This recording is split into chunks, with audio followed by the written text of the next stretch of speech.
بسم الله الرحمن الرحيم. أهلا بكم، يا رب تكونوا بخير. النهاردة حكايتنا عن الإسهال اللي بيأتي بعد استخدام المضادات الحيوية. وطبعا بيظهر هنا أهمية إنه الصيدلي يسأل اللي بياخد العلاج أو اللي جاي يشتري العلاج عن التاريخ المرضي. ده مهم جدا ولازم تستمع جيدا للأسئلة إن ما كانش أنت اللي تخبره بذلك الأمر. جاء والد الطفل ومعاه بعض الأدوية مبعوتاله على الواتس، عبارة عن مضاد حيوي ودواء كابيكت ومترونيدازول اللي هو زي الأمريزول والأنازول. تمام.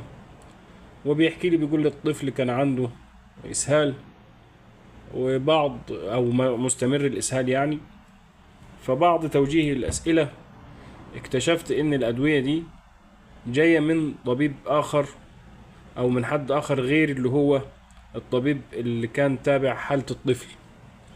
ليه؟ في أدوية بيستخدمها اكتشفت إنه ما زال بيستخدم مضاد حيوي غير اللي لسه هيشتريه. تمام؟ فطبعا رجع لوالدة الطفل بالتليفون وذكرت له إنه الطبيبة أو الطبيب اللي شاف الطفل قال إنه الإسهال وارد يكون سببه المضاد الحيوي اللي هو بيستخدمه، وده عرض عادي. هنقول لحضراتكم ليه.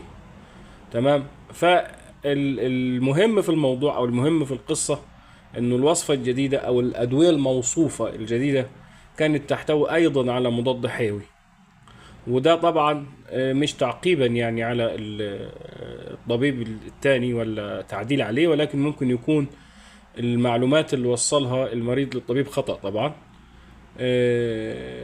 لكن الشاهد في القصة انك ركز جيدا مع الاسئلة اللي بيسألها لك الطبيب، ركز جيدا مع الاسئلة اللي بيسألها لك الصيدلي قبل ما تتناول الدواء، لان بيتبني عليها اشياء كثيرة.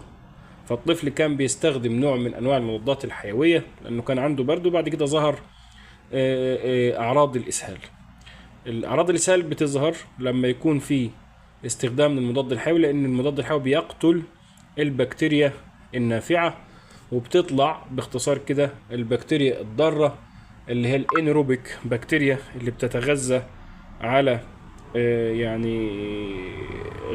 عدم وجود الهواء، او بيسموها انيروبيك بكتيريا، ودي بيقتلها الامريزول او المترونيدازول زي الانازول زي الفلاجيل زي الامريزول. وبعض الاطباء بيوصفوا لما تكون الحالة مناسب لها انه توصف كبكت شراب اللي هو ده، وده المترونيدازول او الانازول. فبالتالي لازم نكون حريصين انه الحالة طبيعية عادي، بس نتابع مع الطبيب ونتابع مع التاريخ المرضي بتاع الحالة نكون عارفينه كويس وتتحل المشكلة. فلا ما تدخلش الصيدلية تشتري العلاج وبس هات لي كذا وكذا وكذا، لا، استمع جيدا للأسئلة اللي بيسألها لك الصيدلي، وايضا انت ادرس التاريخ المرضي بتاع الحالة اللي معاك سواء كان المريض تبعك او انت المريض جيدا، وبلغ ده للطبيب او للصيدلي. تحياتي لحضراتكم، والسلام عليكم ورحمة الله وبركاته.